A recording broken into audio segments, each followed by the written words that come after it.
이 페이스북 같은 SNS상에서 행해지는 이른바 묻지마 사이버 폭력이 더는 방관할 수 없을 정도로 심각한 수준입니다. 한 20대 여성은 전혀 모르는 사람들로부터 아무 이유 없이 악성 댓글 공격을 받았는데 익명의 그늘에 숨어 있다는 이유로 수사기관은 물론 해당 SNS 운영업체도 사실상 손을 놓고 있습니다. 생생 리포트 김종원 기자입니다. 공격은 전혀 모르는 사람으로부터 시작됐다는 게 여대생이 털어놓은 얘기입니다. 운전면허증 사진인데 그걸 캡처해서 올리면서 이 사람도 털어라 이렇게 말을 하더라고요. 공개적으로 처벌하겠다. 팔로워가 3만 명이 넘는 유명 페이스북 계정에 올라온 이른바 공개 처벌 예고는 무차별 공격으로 이어졌습니다. 외모 비하가 비난의 주였고요. 그리고 우선 합성 사진도 사실 좀 충격적이에요. 그런 건 처음이었고 피해 여대생이 여성 인권을 주장하는 글을 올려왔다는 게 공격의 이유인데 구체적인 협박으로까지 이어졌습니다. 이 애네 집에 가서 뭐 얘를 강간하자. 주소 이런 것도 있으니까 정신 상태가 위험한 사람이면 근처까지 찾아올 수도 있는 거잖아요. 급기야 한 SNS 인기 작가가 자기 계정에 피해자를 공격하는 글을 공개적으로 올리면서 피해자에 대한 비난은 걷잡을 수 없이 퍼져나갔습니다.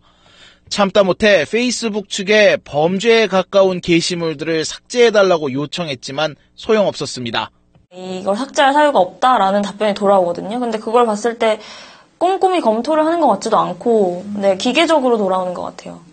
취재진이 이 사안을 문의하러 직접 페이스북 코리아를 찾아가 봤습니다. 그러니까 일반 사용자들도 만약에 문의사항이 있으면 미리 약속을 잡고 와야 되는 건가요? 저희 쪽에 오신다고 하더라도 저희가 따로 이렇게 안내를 해드리거나 하기가 조금 어렵습니다. 이렇게 도움받을 곳은 없는데 이 여대생처럼 SNS를 통해 무차별 공격을 당하는 사람들은 점점 늘고 있습니다. SNS 등에서 집단 따돌림 같은 경우 굉장히 좀 많이 발생하고요. 그로 인해서 이제 자살하기도 하고 우울증으로 정신과 치료를 받는 경우가 의외로 좀 많이 발견되고 있습니다.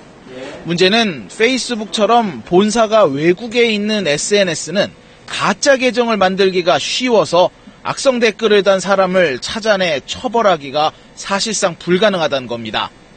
저는 지금 임의로 만든 이메일 계정을 이용해서 길동이라는 이름의 가계정을 만드는 데 성공했습니다. 이 계정으로 이제 제가 무슨 글을 쓰든 저에 대한 정보가 하나도 없기 때문에 절 찾아내는 건 불가능합니다.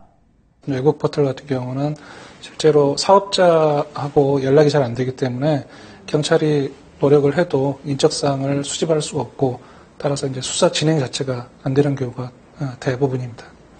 피해자들은 참기 어려운 고통을 겪고 있는데도 방지할 수단도 처벌할 방법도 없다며 손을 놓고 있는 상황이 옳은지 SNS 운영업체와 수사기관 모두 되돌아볼 때입니다.